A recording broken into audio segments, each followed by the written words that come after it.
My parents mocked me for being the dumb one, while my sister got a full scholarship to Harvard. On her birthday, Dad announced she'd inherit everything, including our family's $80 million company, a brand new Tesla, plus the $15 million New York mansion. I sat quietly in the back until a stranger walked in, handed me an envelope, and whispered, "It's time to tell them who you really are." Before diving into the story, I want to thank you for being here and listening. Drop a comment with where you're watching from. I'd love to see how far this story reaches. Hi, my name is Olivia Carter. I am 27 years old. I was born and raised in a wealthy family in Greenwich, Connecticut, where grand old mansions lined the tree-shaded streets, where appearances always had to be spotless while the truth inside was full of cracks. In my parents' eyes, I was never a true daughter. They called me many names, but the one that clung to me throughout my childhood and haunted me well into adulthood was only 2 words: the dumb one. Since I was little, that phrase felt like an invisible label pressed against my forehead, making every effort, every dream of mine fade beneath endless comparisons to my sister. Sophia Carter, my older sister, was the absolute pride of my parents. She was intelligent, talented, and earned a full scholarship to Harvard. Every achievement of hers was celebrated as if it were a triumph for the entire family, while my presence was overlooked like a shadow. I cannot count how many times I tried to raise my hand to speak during family dinners only to be cut off, or when I shared a small accomplishment only to be laughed at. Sophia walked in the light, while I was forced to remain in the darkness behind her. Family dinners in my house always felt like a strict ritual, no different than a staged performance in which I never had a role. The walnut dining table stretched so long it felt as though the distance between me and my parents was an entire world.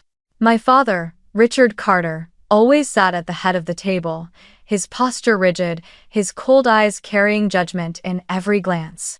To his right was my mother, Evelyn, who wore a constant polite smile and maintained a flawless exterior, yet her eyes often betrayed disdain whenever they landed on me. To his left was Sophia, the family's golden daughter, who always occupied what was considered the seat of honor. And me, Olivia. I was pushed down to the very end of the table, so far that I had to lean forward just to catch what they were saying. That arrangement was not just a habit, it became a symbol of our place within the family.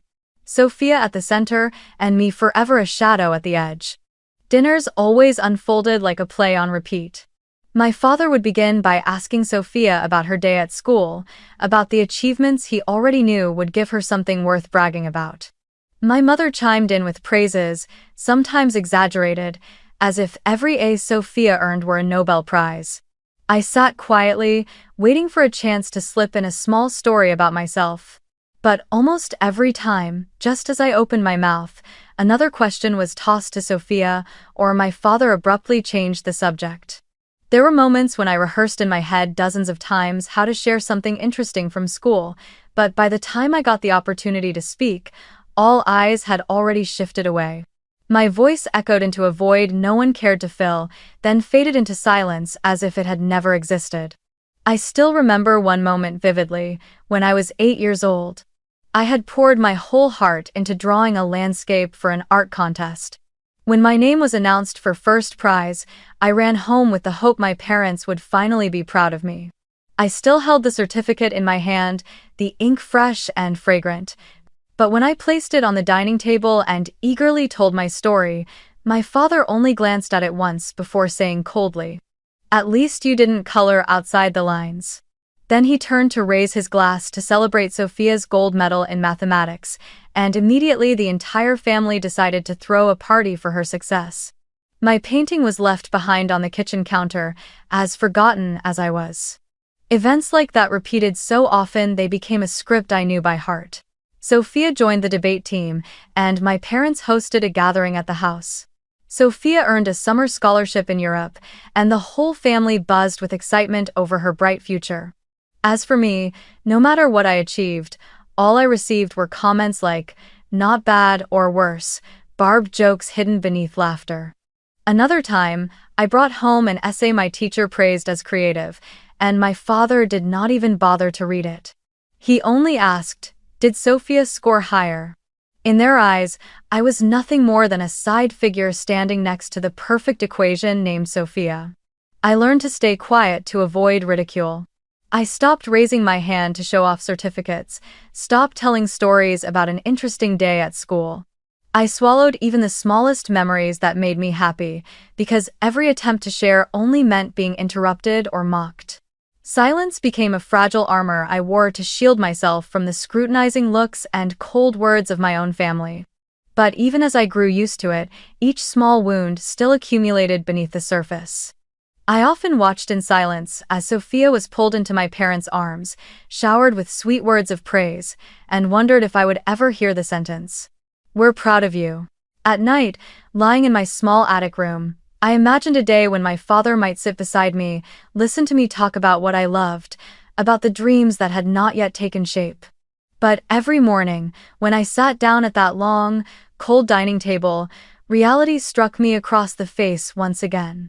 Sophia was celebrated, and I was only reminded that I would never be enough. One winter evening, I remember it as clearly as if it were yesterday. The dining room shimmered with candlelight reflecting off the long wooden table, the clinking of silverware echoing like a lifeless soundtrack. My father, as always, sat upright at the head of the table, his dark suit carrying the stale scent of smoke and heavy liquor. In front of him was a glass of red wine, its surface swirling, his gaze sharp and commanding in a way that kept everyone in the house cautious.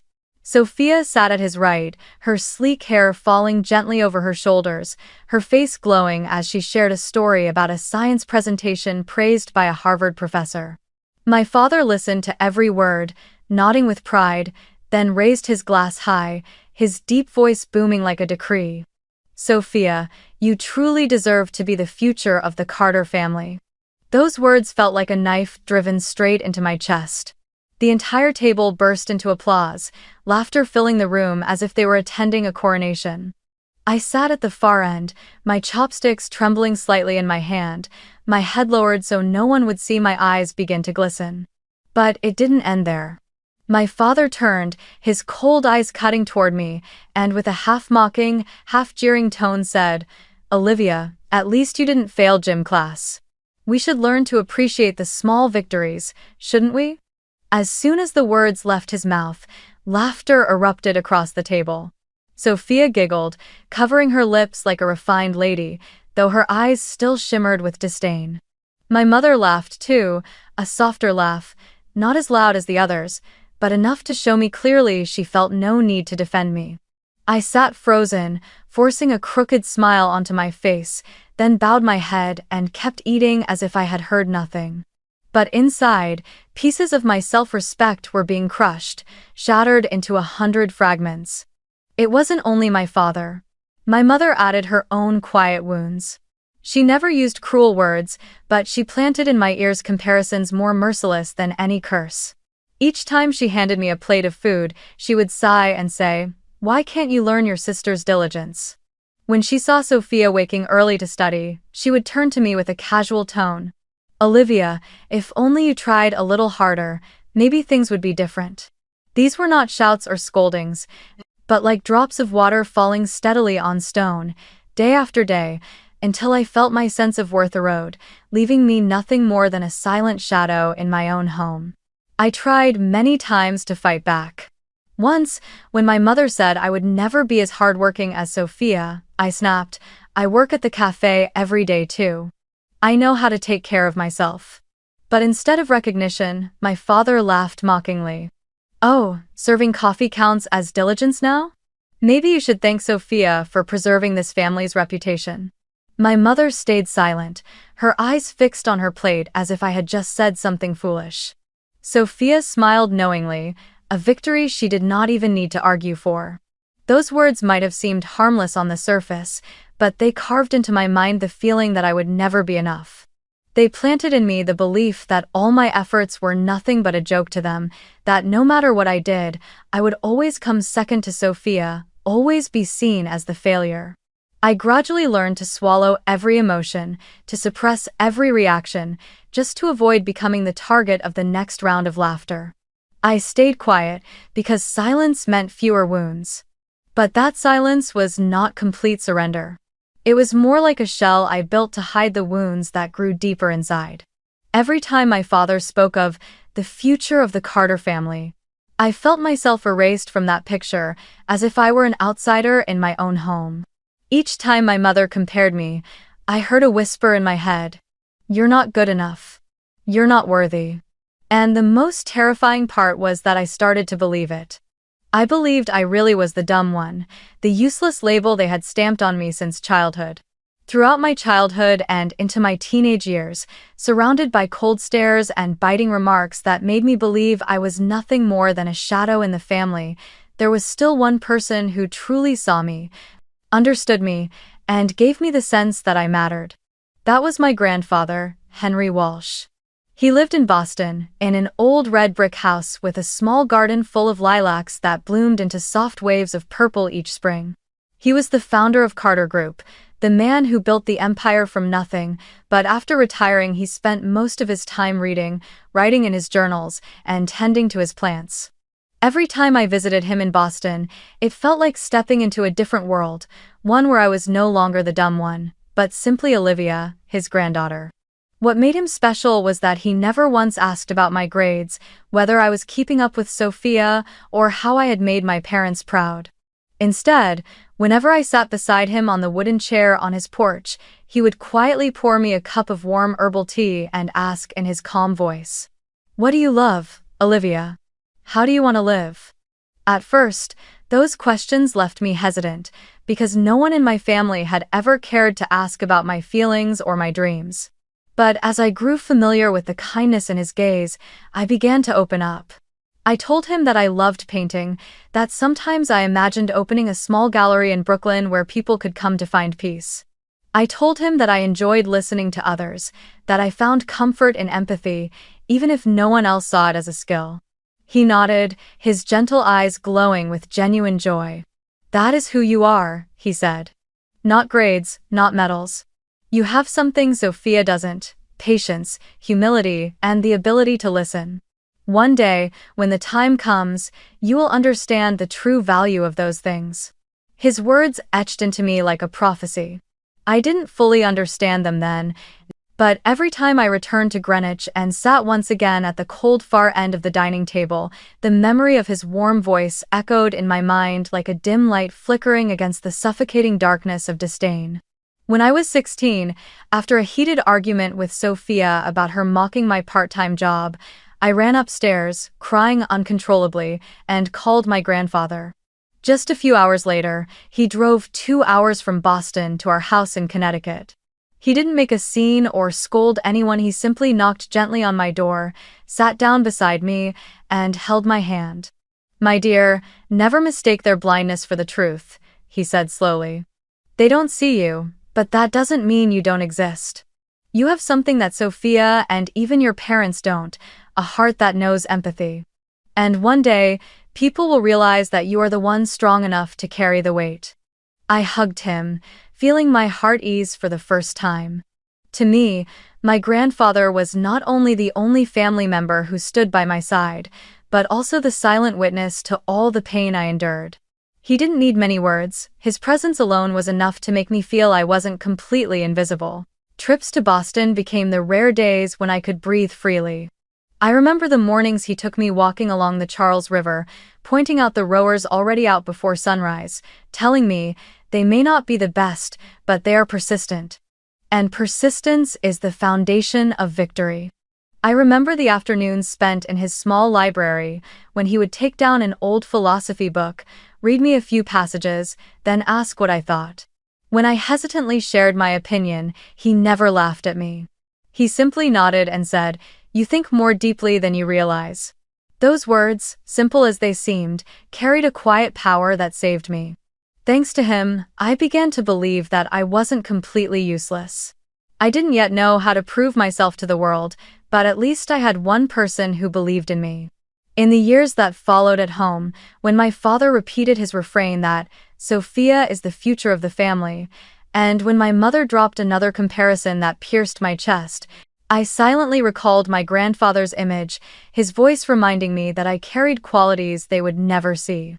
That memory kept me from collapsing entirely, preserving a fragile hope that one day his words would come true. By the time I turned 16, the gap between Sophia and me was no longer just about praise or criticism at the dinner table. It had become a chasm impossible to fill.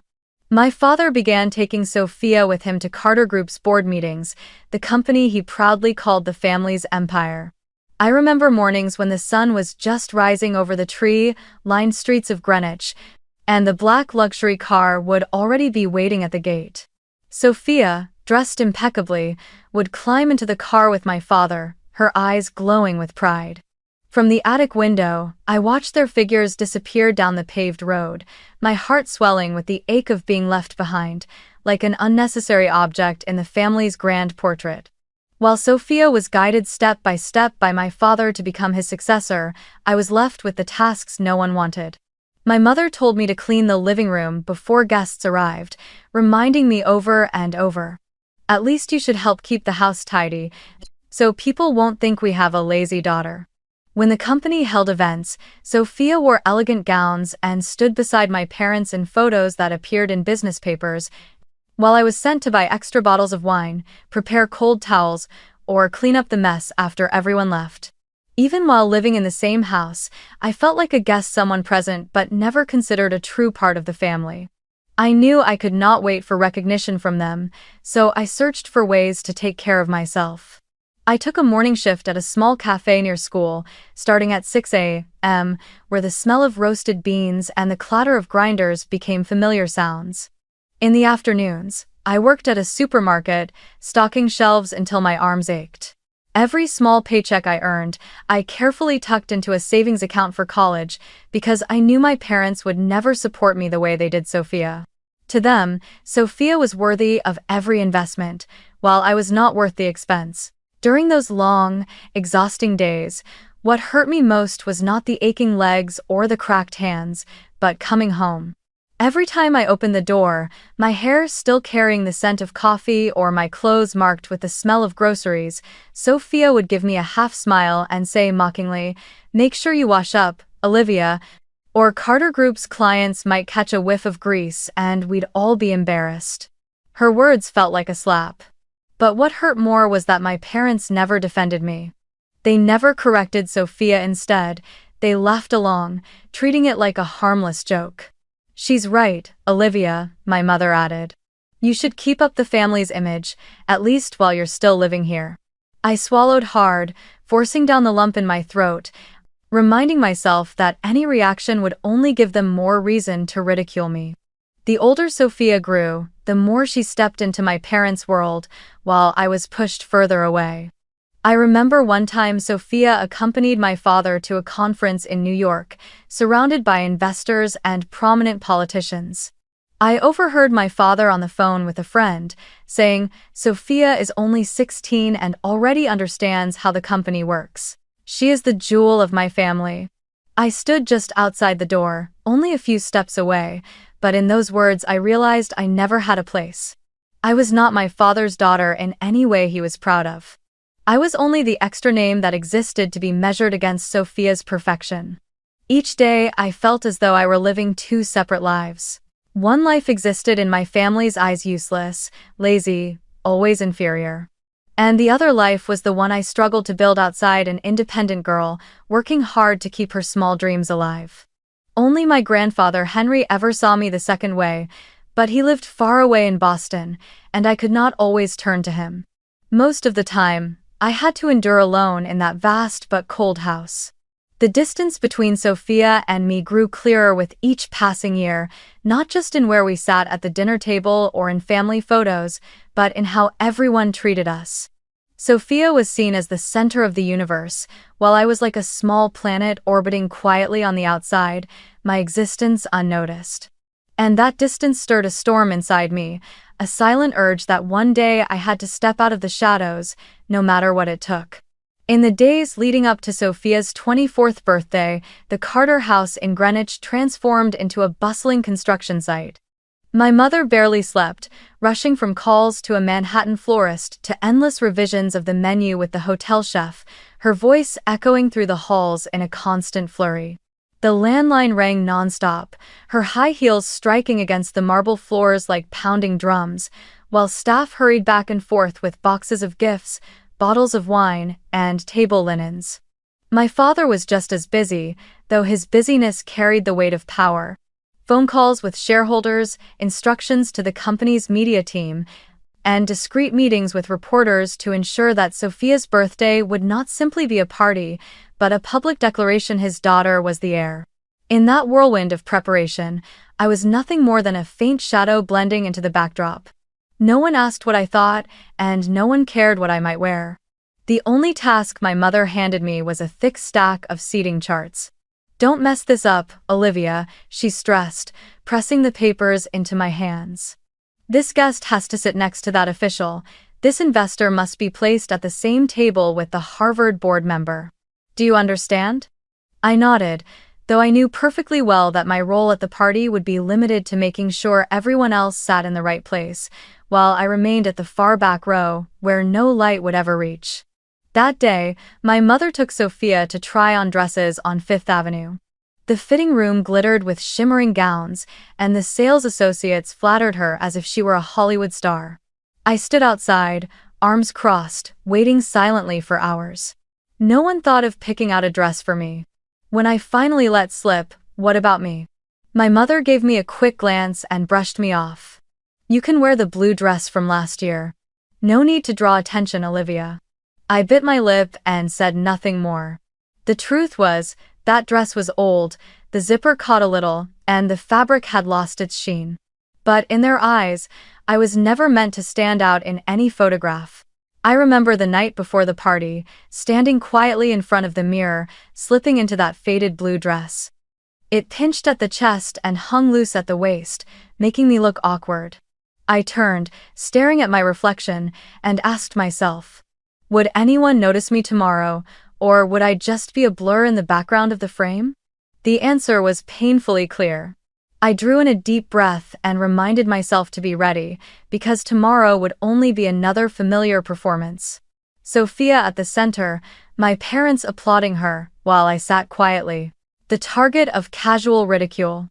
On the morning of the party, the whole family headed to Manhattan. A long limousine waited at the door, the driver in a black suit holding the door open as my parents and Sophia stepped inside. I quietly adjusted my dress and slipped into the back row of seats. Sophia glowed in her brand new gown, the crystal neckline sparkling, her smile wide as if the entire world revolved around her.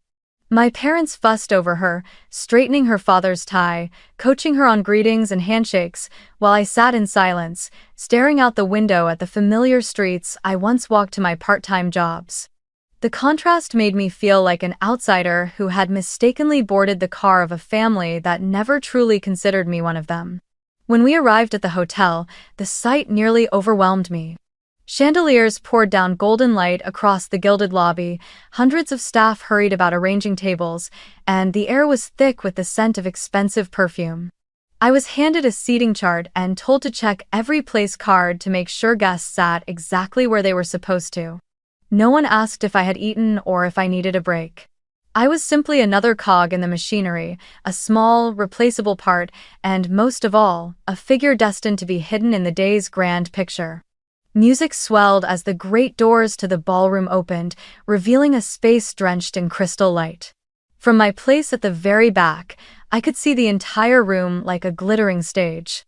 Guests streamed in.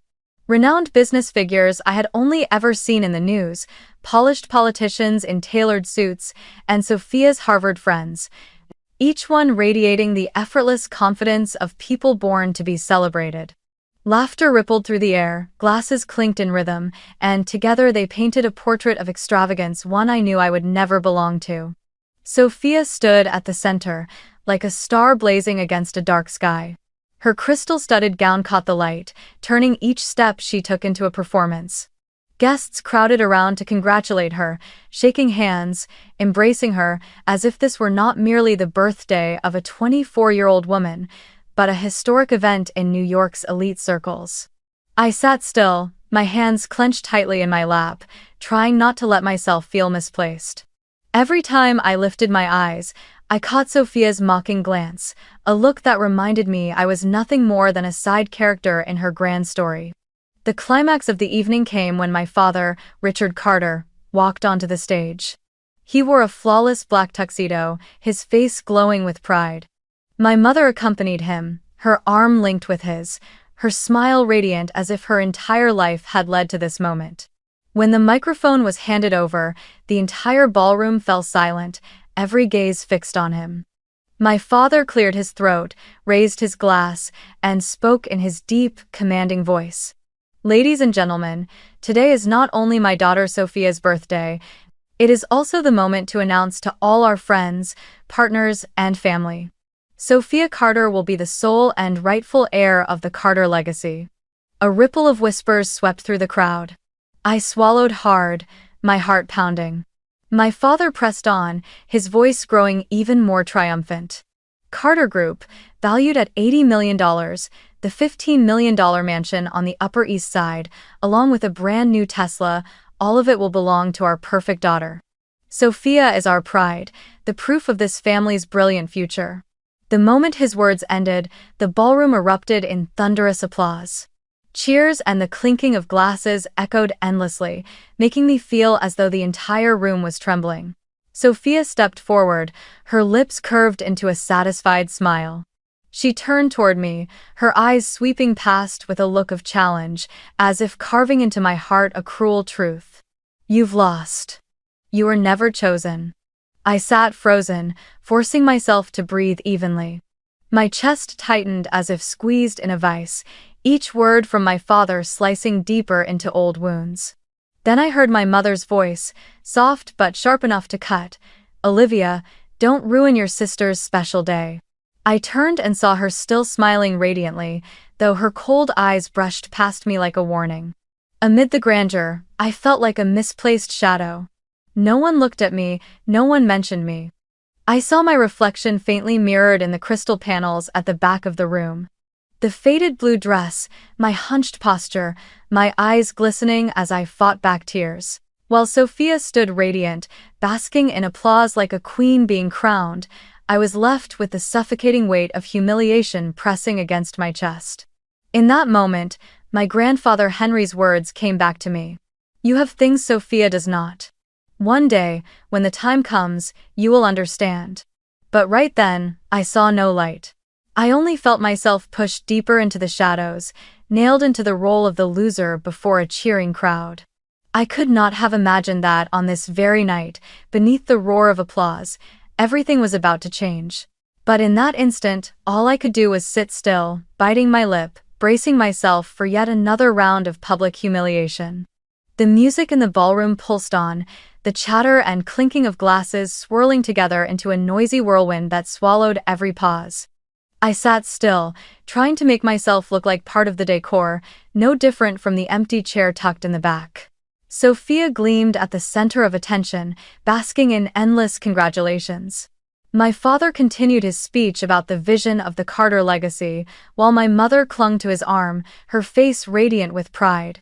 I knew well that I had no place in that picture. That's why, when a man in a black suit stepped out from the crowd and walked straight toward me, I almost couldn't believe my eyes. He was tall, broad-shouldered, moving with a steady confidence, his stern face free of the polite smiles that plastered the other guests. His eyes were sharp and cold, locked on me as if the entire ballroom had vanished, leaving only the two of us. The steady thud of his leather shoes echoed across the wooden floor, briefly drowning out the soft music. I lifted my head, my heartbeat racing, breath caught in my chest. No one else noticed him, their eyes fixed on Sophia. He stopped in front of my table, set down a thick white envelope, and leaned close, his voice low and gravelly but certain. It's time.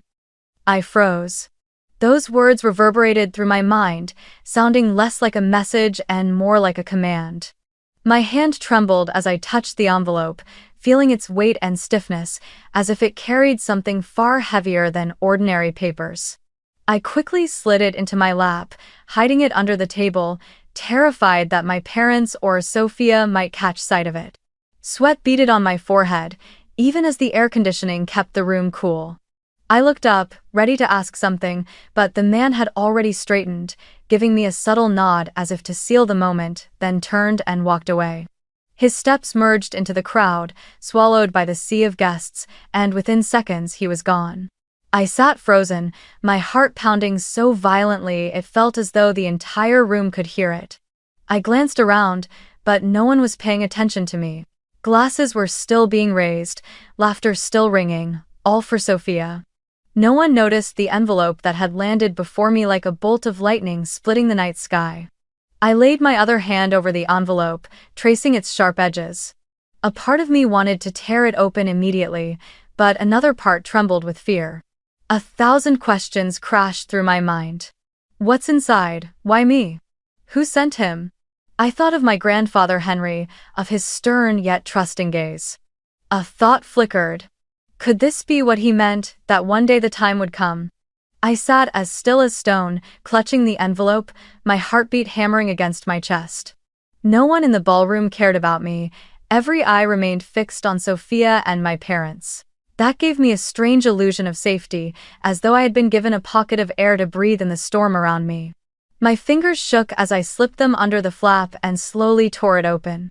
The sound of ripping paper was faint, but to me it roared inside my chest. I pulled out a thick stack of documents with firm, embossed edges, stamped with the familiar Carter Group logo and a deep blue legal seal. My eyes darted across the first lines, widening, my throat tightening. On that white page, the name printed was not Sophia's, as I had always assumed, but mine. Olivia Grace Carter. Below it, bold lines confirmed my legal ownership of more than 51% of Carter Group shares, along with a detailed list of trust accounts in my name and inheritance documents for the Upper East Side mansion. I read the lines over and over, afraid my eyes were deceiving me. My heart pounded so fast it felt ready to burst from my chest. I turned a few more pages. Each document bore official seals, legal signatures, and at the top of the final page was the tremblingly familiar name, Henry Walsh. My grandfather. His handwriting was sharp yet steady, the strokes firm as if to erase any trace of doubt. My throat went dry, and I had to swallow several times before I could breathe evenly again. Tucked behind the stack of papers was a handwritten letter, neatly folded. The paper had yellowed slightly with age, carrying the faint scent of old ink and a hint of herbal tea. I recognized instantly it was his. My hands shook as I opened the letter. The careful strokes came alive on the page, like his voice whispering directly into my ear. Olivia, if you are reading these words, it means the time has come. I have watched both you and your sister grow. Sophia has intelligence and sharpness, but within her lies a pride that too easily turns into arrogance.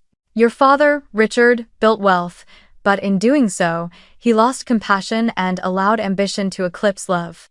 You, Olivia.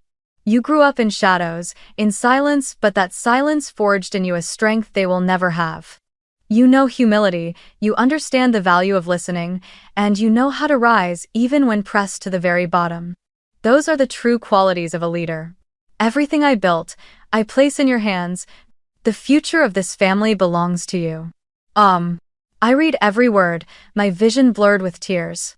1,000 memories flooded back, afternoons sitting on my grandfather's porch in Boston, his gentle questions, what do you love, how do you want to live? All piecing together into a single, vivid picture. He hadn't only comforted me with words. He had been preparing me all along, quietly but deliberately, so that today, in the very moment the world saw me as nothing but a shadow, he placed in my hands the brightest light. I bit my lip, holding back sobs.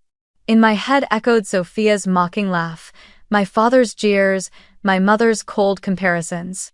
For years they branded me, the dumb one, turning me into the family's punchline, even at the dinner table. Yet here in my hands lay undeniable proof of the opposite. My grandfather had never been blind. He had seen me, seen the smallest things, and entrusted me with everything. Pressing the letter against my chest, I closed my eyes. For the first time in my life, I felt seen, acknowledged. The pain of all those years broke open, not in bitterness, but in a new kind of faith.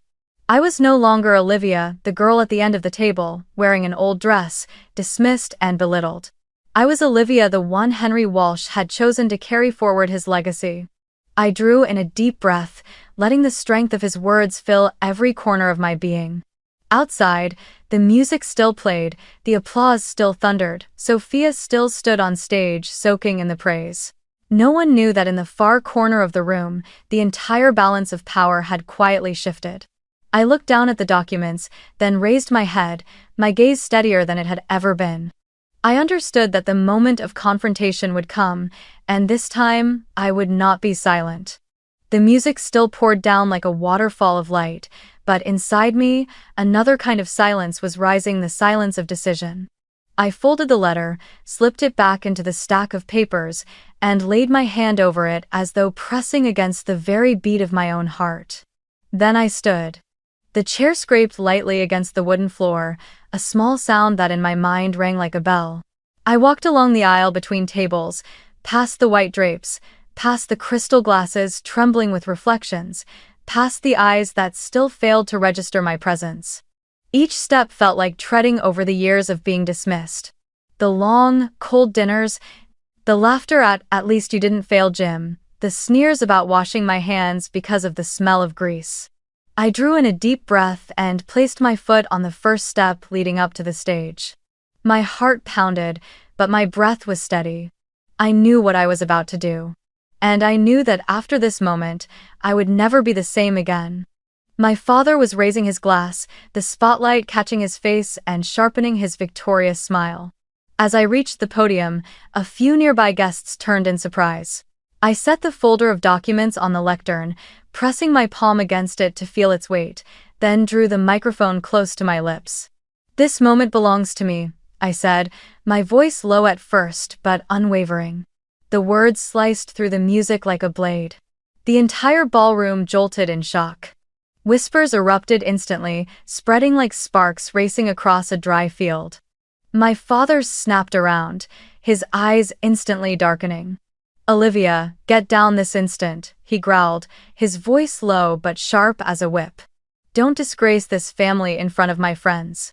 I looked straight at him, and what I saw wasn't worry, it was fury, because the order he had ruled over for so long was being broken, and by me. At last, I had learned not to flinch beneath that stare. I lifted the folder high, angling it so the lights caught the bold blue seal.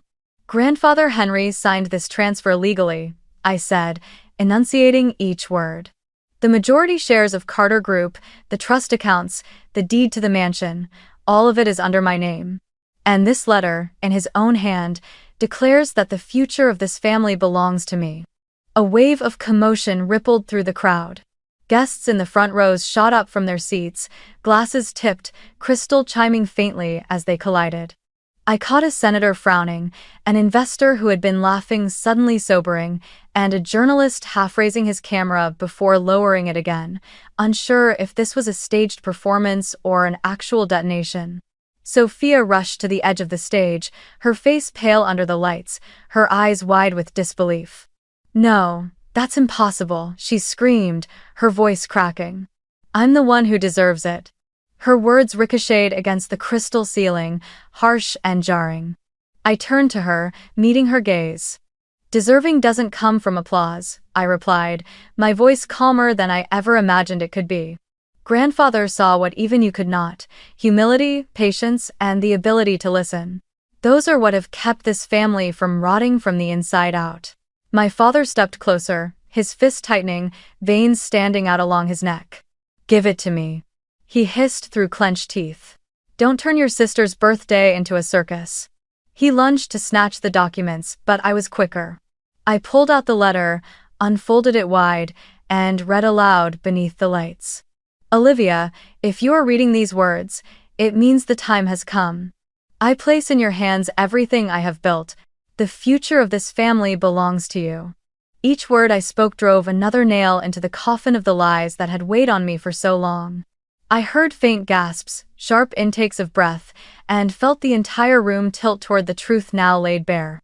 My mother clutched my father's arm tightly, but not before casting me a blazing look. "Olivia, what are you doing? You'll ruin everything." I lowered the letter and looked at her.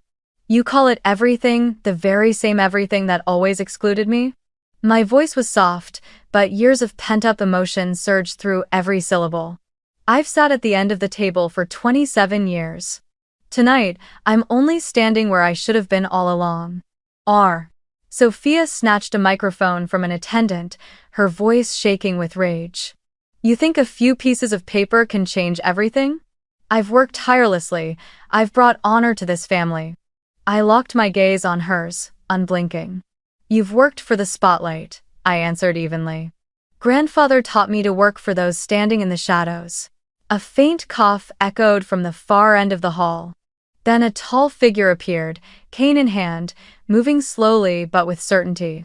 The entire ballroom turned to look. I recognized the walk before I even saw the face, Henry Walsh. He said nothing at first.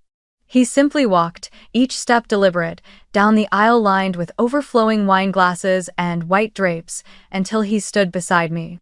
The lights poured down on his slightly stooped but unyielding frame, and in that instant, I felt everything snapping back into its rightful place.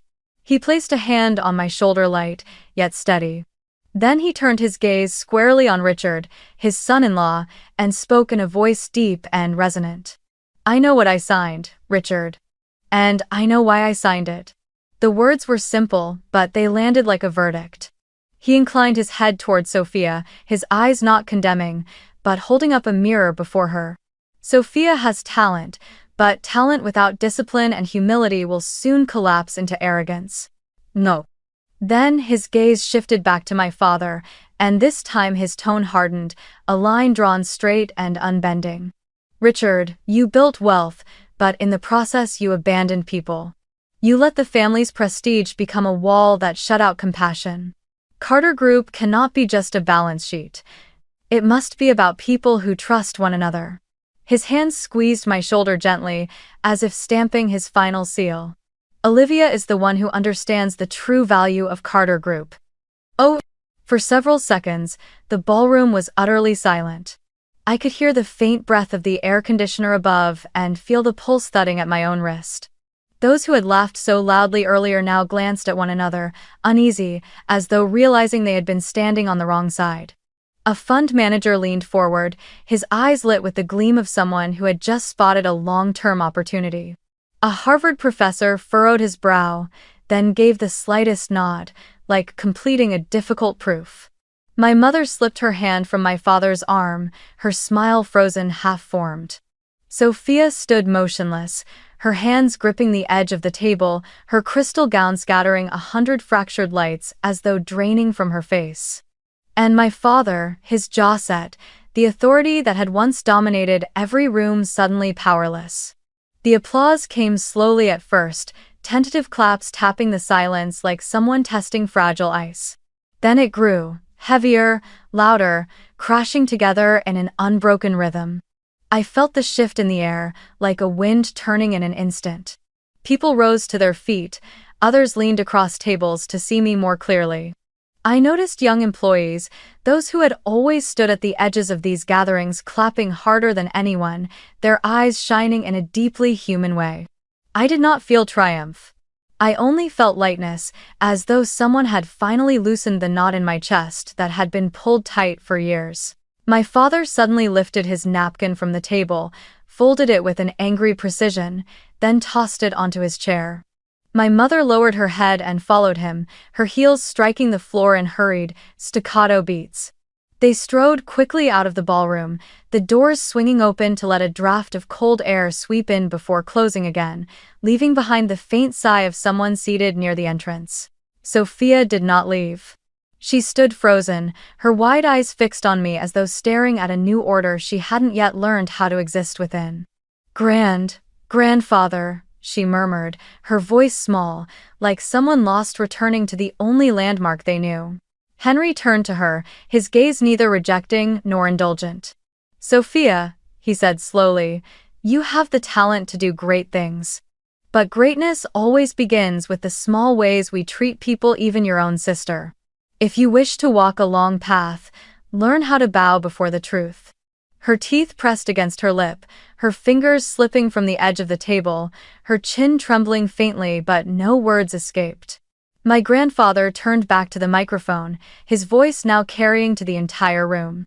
From tonight onward, Carter Group will return to the purpose it was founded upon: to create dignified jobs, to conduct business with integrity, and to place human values on the same table as profit. Those who stand with us for these principles, stay.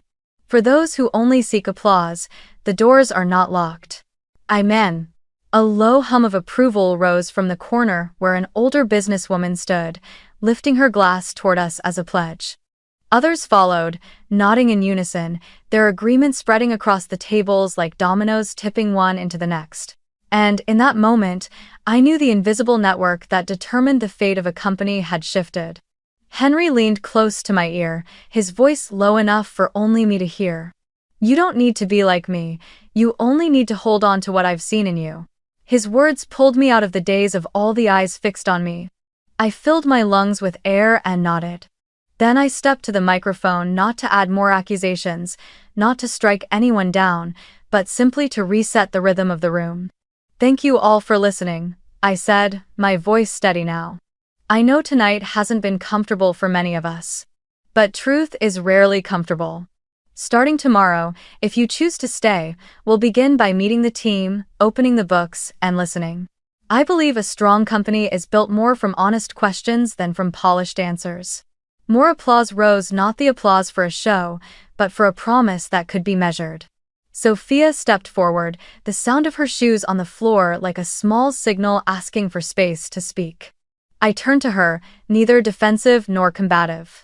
She opened her mouth, then closed it again, as if the familiar words, deserve, position, tradition, had crumbled on her tongue. At last, she whispered so softly it seemed meant only for herself. "You were there all along." I nodded. "And you can be here," I replied, "if you're willing to start by looking straight." There was no applause this time. Only a gentle, good silence that wrapped around us for a moment, a silence my family had never allowed before. A human resources manager stepped forward, introducing himself, saying the staff had been waiting for this shift toward listening for a long time. A young employee, the same girl who had once been cut from a project for not having the right connections, came closer, whispering, "Thank you," her eyes rimmed with tears, as if receiving an apology on behalf of the entire system. And I realized then that tonight's story had stretched far beyond the bloodlines of my family. It had reached those who had long been seated at the end of the table in more ways than one. As the orchestra shifted into a slower piece, the atmosphere eased.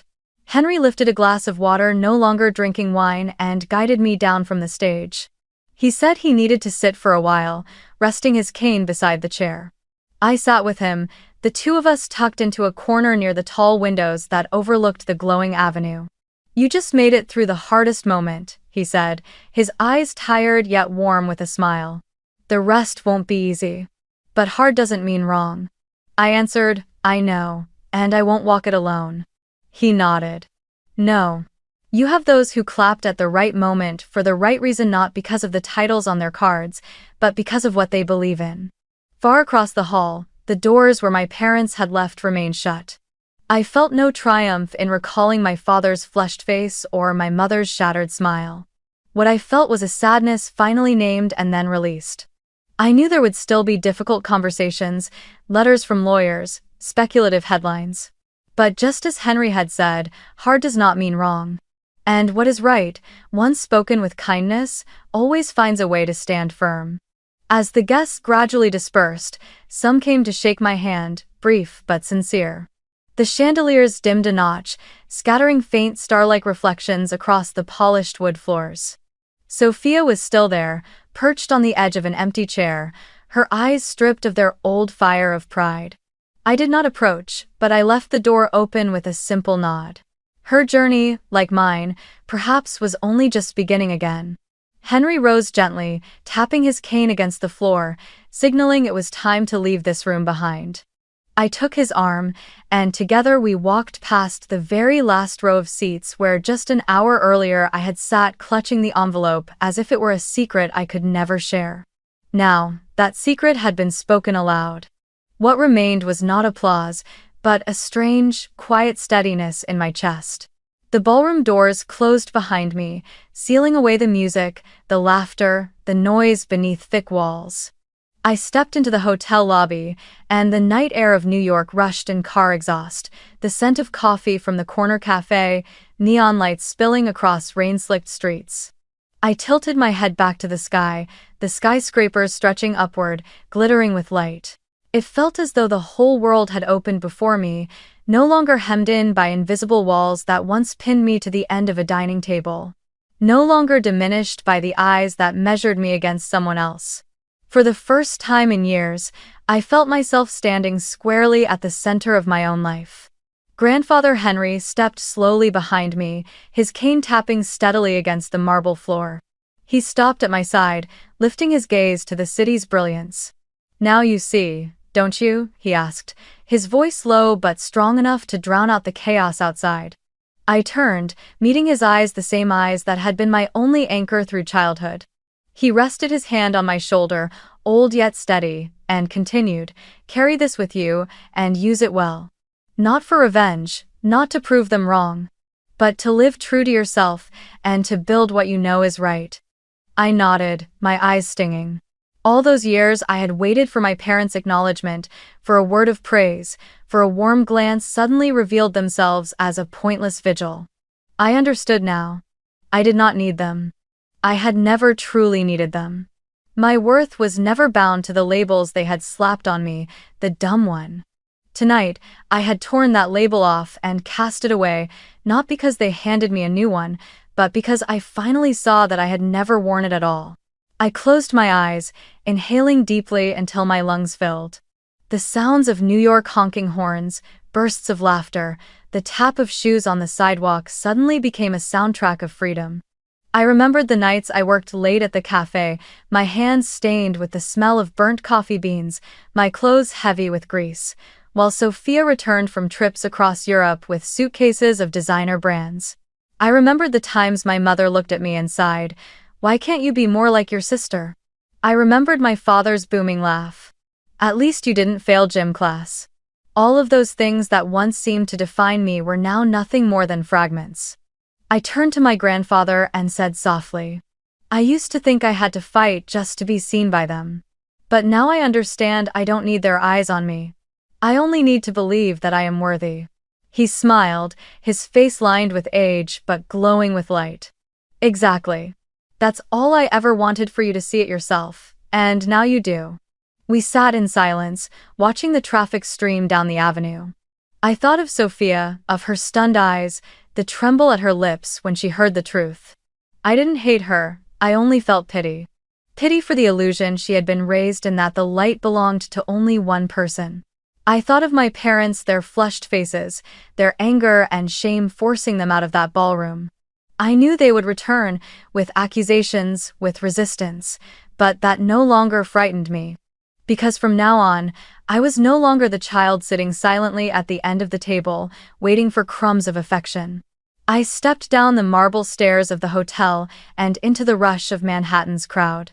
The city did not know who I was, nor did it care that I had been called the dumb one for years. Yet it stretched wide before me, as if whispering, "Every road is open, if you have the courage to walk it." I felt each step strike against the cold pavement, but my heart glowed with a warmth I had never known before. That night, I returned to my small apartment in Brooklyn, the one I had rented with my own earnings, where every corner carried the mark of my own effort. I sat at the table, spread out the documents, and read my grandfather's letter once more. Each word, each stroke of ink felt like a reminder. You were never worthless. You only needed the right moment to prove it to yourself. I switched on the desk lamp, opened a fresh notebook, and wrote on the very first page. From this day on, I will not live to be recognized. I will live to build, to love, and to become the truest version of myself. I closed the notebook and set it down, feeling lighter, as though I had laid aside the weight that had pressed on me for 27 years. Outside the window, New York's lights shimmered, reflecting across the East River like thousands of fallen stars. I whispered, as if to anyone out there who had ever been belittled, ever branded unworthy. Your value does not lie in the labels others put on you, but in the resilience you build. One day, the truth will rise, and when it does, you will see you were never without worth. I smiled softly and closed my eyes. Amid the roar of a city that never sleeps, I heard the sound of my own heartbeat steady, free, and for the first time, untethered from anyone else. Tonight, I was no longer a shadow. I was Olivia Carter, and I had found myself again.